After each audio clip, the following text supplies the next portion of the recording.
Class 8th मैंने आपको आपकी हिंदी की द्वितीय पाठ्य पुस्तक से पाठ 14 अविकारी शब्द के बारे में समझाया था। अविकारी शब्द क्या होते हैं ये समझाया था बेटा, और साथ ही मैंने आपको क्रिया विशेषण पढ़ाया भी था और समझाया भी था। क्लास 8th आपको बेटा हाफेली एग्जामिनेशन के लिए क्रिया विशेषण और संबंध बोधक पढ़ना है और समझना है। तो क्लास 8 आज आपको बेटा क्रिया विशेषण का लिखित कार्य अपनी कॉपी में लिखना है, क्योंकि ये मैं आपको समझा चुकी हूँ, और आपको संबंध बोधक आज समझना है।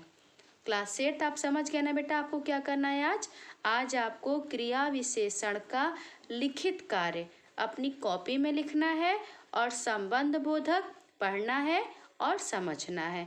तो चलिए क्लास 8 पहले बेटा मैं आपको क्रिया विशेषण का कॉपी वर्क समझा दूं। ज़रा बताइए तो पेज नंबर 199 से बेटा आपका पहला प्रश्न है, अवयव किसे कहते हैं? जिन शब्दों में लिंग, वचन अथवा काल के कारण कोई परिवर्तन नहीं होता है उन्हीं को अवयव कहते हैं।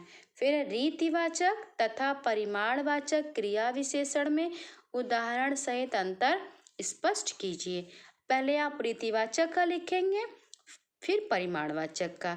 जिस क्रिया विशेषण शब्द से क्रिया के होने के विधि के बारे में पता चलता है उसे रीतिवाचक क्रिया विशेषण कहते हैं।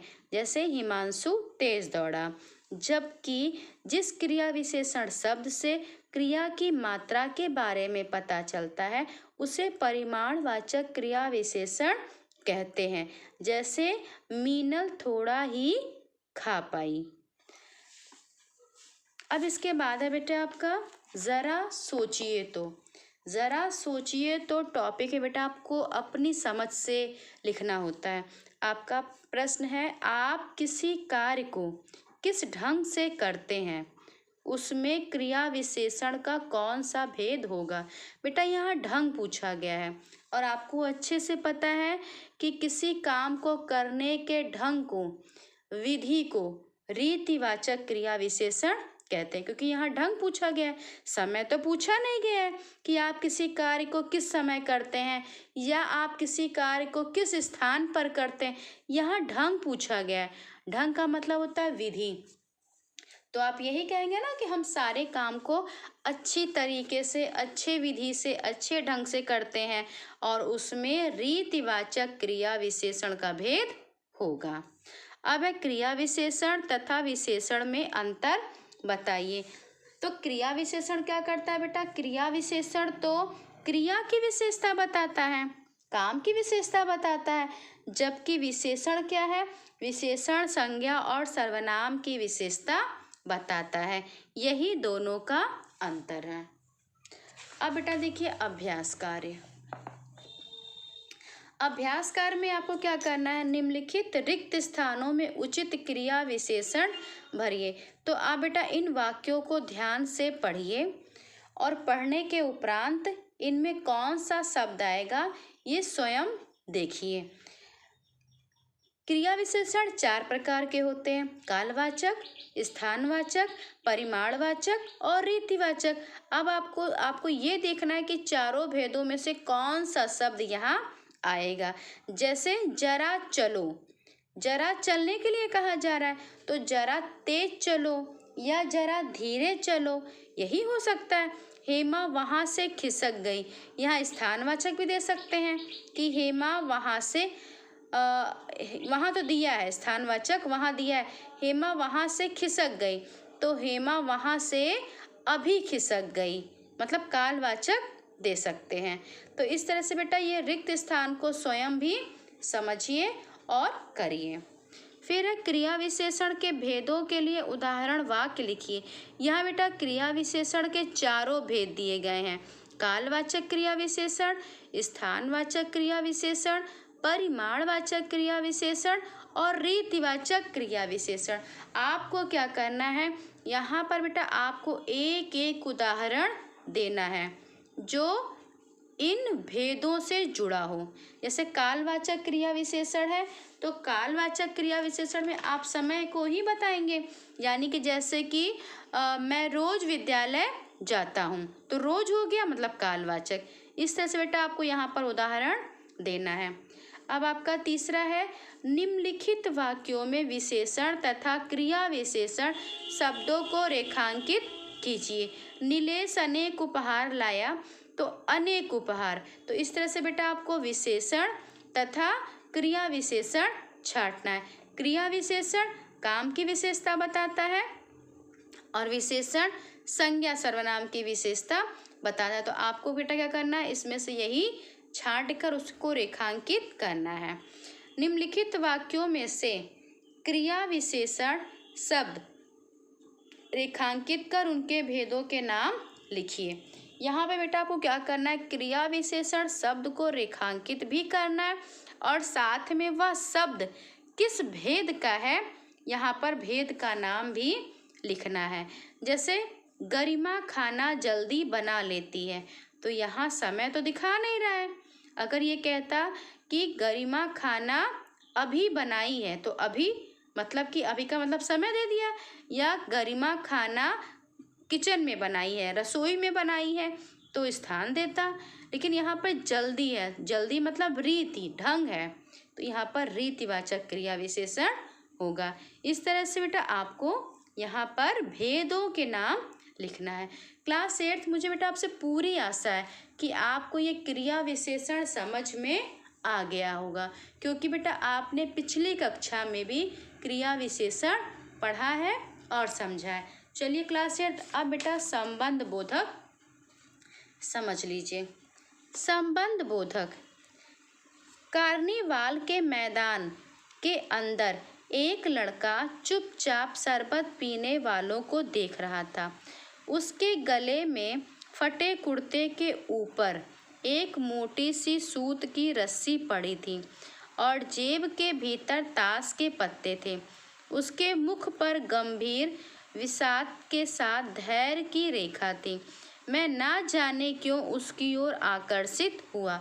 अब देखिए बेटा यहाँ पर रंगीन शब्द है, के अंदर, के ऊपर, के भीतर, के साथ, उसकी ओर। इन वाक्यों में रंगीन छपे शब्द संज्ञा शब्दों के साथ लगकर उनका संबंध दूसरे शब्दों के साथ बता रहे हैं। ऐसे शब्द संबंध बोधक कहलाते हैं। देखिए संबंध बोधक क्या है बेटा, संबंध, संबंध से आपका मतलब आप निकाल सकते होंगे स्वयं, जैसे कि क्रिया विशेषण था। संबंध बोधक भी एक अविकारी शब्द है, क्योंकि बेटा इनमें भी कोई परिवर्तन नहीं होता। जैसे से पहले, के बाद, के ऊपर, के पास, ये सारे शब्द क्या है बेटा, ये सारे शब्द संबंध बोधक है। संबंध बोधक एक अविकारी शब्द है जिनमें कोई परिवर्तन नहीं होता है। और संबंध, संबंध से बेटा आपको ये समझ में आ रहा होगा कि मतलब जुड़ना, संबंध मतलब कि जुड़ना। अब कहाँ जुड़ते हैं, देखिए जो अविकारी शब्द संज्ञा और सर्वनाम के बाद लगते हैं, वे शब्द जो बेटा संज्ञा और सर्वनाम के बाद लगते हैं और लगने के बाद वाक्य के अन्य शब्दों के साथ संबंध बनाते हैं, उन्हें संबंध बोधक कहते हैं। जो अविकारी शब्द संज्ञा या सर्वनाम के बाद लगते हैं और लगकर बेटा उनका संबंध वाक्य के दूसरे शब्दों के साथ बताते हैं, उन्हें संबंध बोधक कहते हैं। संबंध बोधक अर्थ के अनुसार संबंध बोधक के भेद, अर्थ के अनुसार संबंध बोधक के भेद 8 प्रकार के होते हैं। काल बोधक, स्थान बोधक, दिशा बोधक, साधन बोधक, हेतु बोधक, संग बोधक और विरोध बोधक और समता बोधक। इस तरह से बेटा संबंध बोधक जो है, अर्थ के अनुसार संबंध बोधक के भेद 8 प्रकार के होते हैं। काल बोधक, काल का मतलब समय, तो से पहले, के बाद, के आगे, के पश्चात, के पीछे।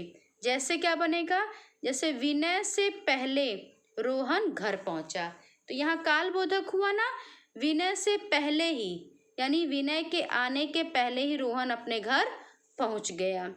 अब है स्थान बोधक, स्थान है बेटा स्थान दिखाएगा, जैसे के ऊपर, के नीचे, के बाहर, के भीतर, से दूर। जैसे कुर्सी के नीचे कुछ पड़ा है, यानी स्थान दिखा रहा है। कौन सा स्थान, कुर्सी के नीचे का स्थान। फिर है दिशा बोधक, यानी दिशा दिखाना, के पास, के सामने, के आसपास, की ओर, की तरफ, के समीप। जैसे नहर के आसपास क्यों घूम रहे हो, तो कौन सी दिशा दिखा रहा है बेटा इसमें, इसमें नहर के आसपास की दिशा दिखा रहा है।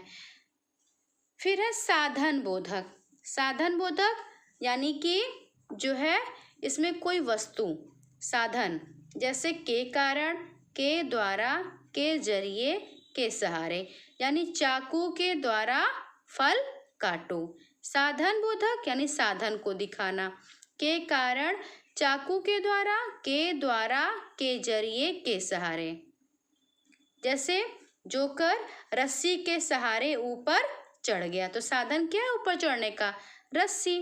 फिर है हेतु बोधक, हेतु बोधक में बेटा आएगा शब्द के अलावा, के सिवाय, के बिना, के अतिरिक्त, भगवान के अलावा मेरा कौन है, यानी हेतु बोधक। फिर है संग बोधक, संग मतलब साथ, सहित, के साथ, के समेत, के संग। विनोद सहित सभी बाहर निकल जाओ, रीमा मीना के साथ बाहर गई, भाई बहन के साथ भाई बहन के संग गया, यानी कि संग बोधक। संग बोधक बेटा होता है मतलब कि साथ। अब आइए बेटा पेज नंबर 202 पर। विरोध बोधक, के खिलाफ, के विरुद्ध, के विपरीत, यानी बेटा विरोध करना। कानून के खिलाफ कुछ मत करना, कानून के खिलाफ कुछ मत करना। अब है समता बोधक, समता बोधक है बेटा समानता को दिखाना, समता बोधक में समानता को दिखाना। जैसे के समान, की तरह, की भांति, के अनुरूप, के जैसा, रमोला के जैसा कोई और नहीं है। तो यहाँ समता बोधक हुआ। क्लास 8 संबंध बोधक बेटा एक बार हम फिर आपको समझाते हैं। वे शब्द जो संज्ञा और सर्वनाम के बाद आते हैं और आकर वाक्य के दूसरे शब्दों के साथ अपना संबंध बनाते हैं, उन्हें संबंध बोधक कहते हैं। या वे शब्द जो संज्ञा और सर्वनाम के बाद लगकर उनका संबंध वाक्य के दूसरे शब्दों के साथ बताते हैं, वे संबंध बोधक कहलाते हैं। संबंध बोधक बेटा अर्थ के अनुसार 8 प्रकार के होते हैं। अगर आपको कहीं भी अगर ये दिख जाए कि मीना शिखा के साथ गई, तो के साथ अगर आ गया तो आप तुरंत समझ जाइए कि यहाँ पर संग बोधक संबंध बोधक है। अगर कहा जाए कि चोर खिड़की के जरिए अंदर आए, तो के जरिए हो गया, यानी कि खिड़की के द्वारा वो अंदर आए, खिड़की के जरिए अंदर आए, तो हो जाएगा साधन बोधक। तो जैसे बेटा आपका शब्द होगा, जैसा आपका अविकारी शब्द होगा, उस शब्द के अनुसार आप ये समझ जाएंगे कि ये कौन सा संबंध बोधक शब्द है। जैसे अगर समय दिखाएगा, समय रहेगा, तो आप तुरंत समझ जाएंगे कि ये काल बोधक संबंध बोधक है। और संबंध बोधक कहाँ होता है, संबंध बोधक बेटा वाक्य के बीच में होता है जो संज्ञा और सर्वनाम के बाद वाक्य में आता है। अब इसके बाद है बेटा क्रिया विशेषण तथा संबंध बोधक में अंतर। जब ये शब्द संज्ञा या सर्वनाम के बाद आते हैं तब वे संबंध बोधक कहलाते हैं। जब बेटा शब्द संज्ञा और सर्वनाम के बाद आएंगे तब तो वो संबंध बोधक कहलाएंगे, लेकिन क्रिया के साथ लगकर अगर उसकी विशेषता बताएंगे तब क्रिया विशेषण बन जाते हैं। देखिए बेटा, काम की विशेषता, क्रिया की विशेषता बताने वाले शब्दों को तो क्रिया विशेषण कहते हैं, और जबकि संज्ञा और सर्वनाम के बाद अगर वे शब्द आते हैं तो वह संबंध बोधक कहलाते हैं। जैसे कब, कब है, देखिए दोनों वाक्यों में कब लगा है, लेकिन यहाँ पर कब, रवि कब चला गया, यानी कि यहाँ पर और यहाँ पर दोनों जगह कब है। वह है, वह सर्वनाम है। अब चूंकि ये कब आया है, वह तुम्हें के बाद आया है, इसका मतलब ये संबंध बोधक है। और यहाँ पर कब चला गया, इसका मतलब ये क्रिया विशेषण है। जब बेटा आप वाक्य को ध्यान से देखेंगे और जब संबंध बोधक क्रिया विशेषण दोनों को अच्छे से समझेंगे तभी बेटा आप ये अंतर बता पाएंगे कि वह वाक्य या वह शब्द जो लगा है वह क्रिया विशेषण है या संबंध बोधक है। काम की विशेषता बताएगा तो क्रिया विशेषण है, और संज्ञा और सर्वनाम के बाद आएगा वही शब्द तो संबंध बोधक है। जैसे विभोर अच्छा गाता है, विभोर अच्छा गाता है, तो अच्छा यहाँ भी है और फिर यहाँ पर है से अच्छा, यहाँ पर है से अच्छा, तो दोनों में क्या अंतर है, विभोर रंजन, यहाँ संज्ञा आ गया। अब चूंकि यही से अच्छा ये संज्ञा के साथ आया है तो ये हो गया संबंध बोधक। विभोर अच्छा गाता है तो ये हो गया क्रिया विशेषण। तो इस तरह से बेटा आप संबंध बोधक और क्रिया विशेषण को पहचान पाएंगे। जब शब्द संज्ञा या सर्वनाम के बाद आते हैं तो वे संबंध बोधक कहलाते हैं, लेकिन जब क्रिया के साथ लगकर उसकी विशेषता बताते हैं तब वह क्रिया विशेषण कहलाते हैं। फिर है संज्ञा सर्वनाम का वाक्य के अन्य शब्दों से संबंध जोड़ने वाले शब्द संबंध बोधक कहलाते हैं। ये काल, स्थान, दिशा, साधन, संग, विरोध आदि का बोध कराते हैं। संबंध बोधक जो होते हैं बेटा वो समय का, स्थान का, दिशा का, साधन का, संग मतलब साथ का, विरोध का आदि का बोध कराते हैं। तो इस तरह से बेटा ये शब्द होते हैं संबंध बोधक। संबंध बोधक, क्रिया विशेषण ये दोनों बेटा अविकारी शब्द हैं क्योंकि इनमें कोई परिवर्तन नहीं होता है। तो क्लास 8 बेटा आप क्रिया विशेषण अच्छे से समझ गए हैं। आप संबंध बोधक भी अच्छे से समझिए। अगर आ जाएगा तो ठीक है बेटा, नहीं तो हमसे पुनः आप फिर से पूछिएगा, हम आपको फिर से समझा देंगे। बस इतना याद रखिएगा कि इसे बेटा याद करने का प्रयास मत करिएगा, इन्हें समझने का प्रयास कीजिएगा। संबंध बोधक अविकारी शब्द ही है क्योंकि ये जो संबंध बोधक में जो शब्द दिया है ना बेटा, यहाँ पर अर्थ के अनुसार संबंध बोधक के भेद इनमें कोई परिवर्तन नहीं होता है, और जिन शब्दों में कोई परिवर्तन नहीं होता है उन्हीं को अविकारी शब्द कहा जाता है। संज्ञा और सर्वनाम के बाद लगकर उनका संबंध वाक्य के दूसरे शब्दों के साथ बताते हैं, उन्हें संबंध बोधक शब्द कहते हैं।